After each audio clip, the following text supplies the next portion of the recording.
How is everyone? We're going to begin our painting process for Real Simple Vintage with layer 1.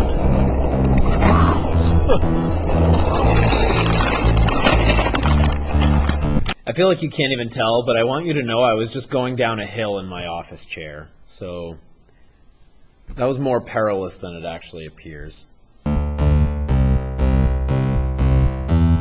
So for layer 1, essentially what you're establishing is your absolute lightest sections of the painting.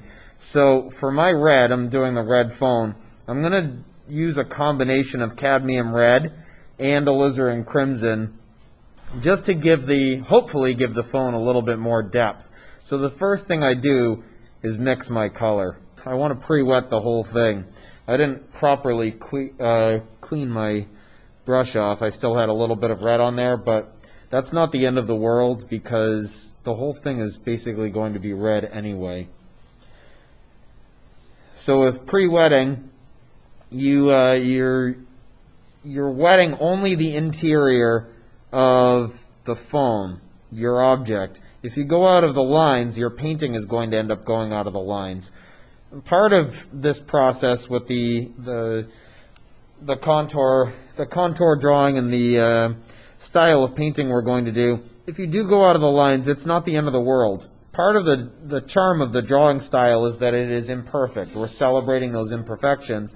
So here with your first more structured painting, it's okay if you're not completely precise and in the lines, but try to be.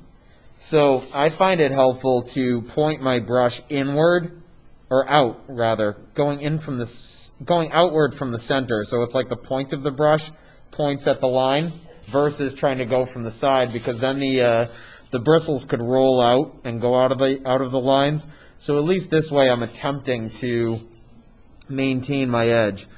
So I'm almost doing an outline first, and then I can just block in the interior a little more rapidly. When you're pre-wetting a surface, what you have to be aware of is the areas that you did first, those are going to dry before you even finish pre-wetting it. So periodically, you have to kind of go back to the beginning to add water to the areas that you did first, because those are going to dry by the time you reach the end.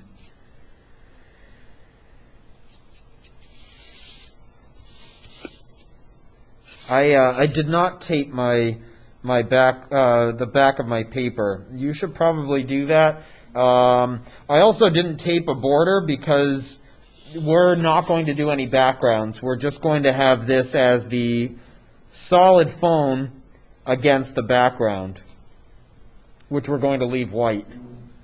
I'll show you some examples of student work from last semester at a later date. But there are some pretty impressive paintings that were done last semester.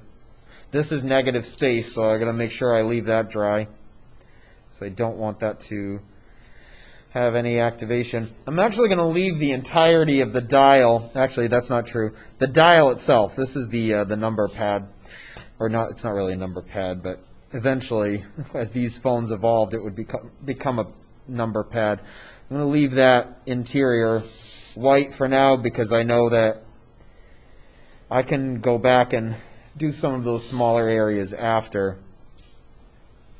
But I've got enough to keep track of right now. I'm just kind of adding water to the other areas to make sure they don't dry. So when you're working wet on wet, which is what we're doing, our first piece was predominantly wet on dry, and then everything kind of collided together. Working wet on wet, you have to take great care in the application of the water. Now comes the fun, scary part. I'm going to apply the color in, look at that, in the areas where I have the highest amount of color contrast. So I'm kind of avoiding areas like this, which are lighter. The wet on wet is going to take care of those areas anyway on their own, and you'll end up with like a lighter pink in there. Because I want to have levels of color and saturation and lighting and luminosity in this painting. So I'm not just going to mindlessly cover the entire thing. I want to have variety even in my first layer. It's going to give it more depth and more of a sense of reflection. The dial looks mostly consistent here, but there's a little bit of lightening down here.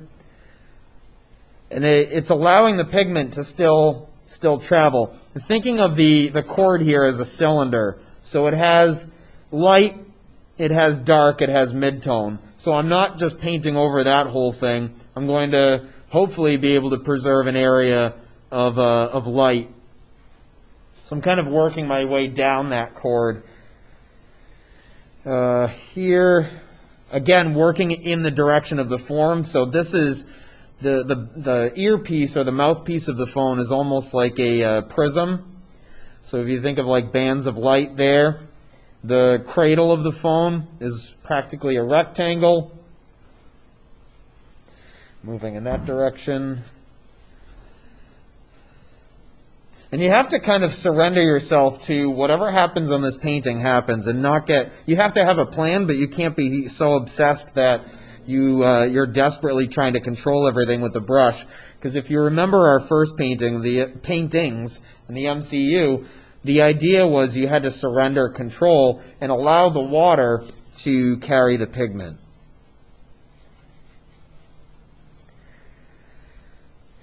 So even though this time this is the only painting we're doing, and on the MCU we did 20 and chose your best, you still want to provide yourself with that kind of childlike freedom of applying the paint and then just allowing it to be where it is.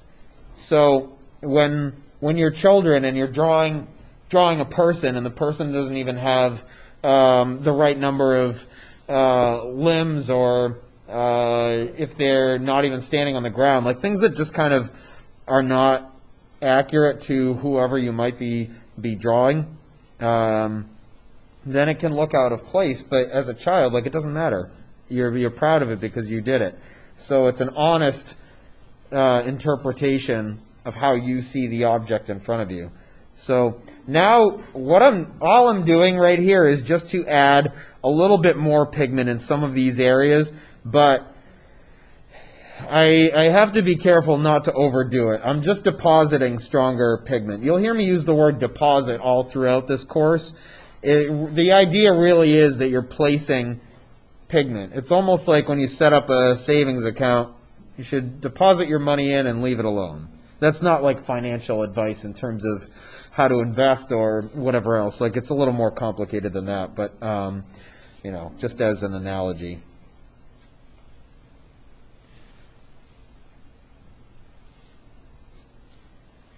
I'm nearing the point where I need to leave this alone and let it dry, but I am going to, I'll lighten this a little bit.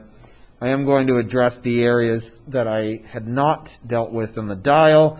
The most obvious first is just to block in the negative space on the dial.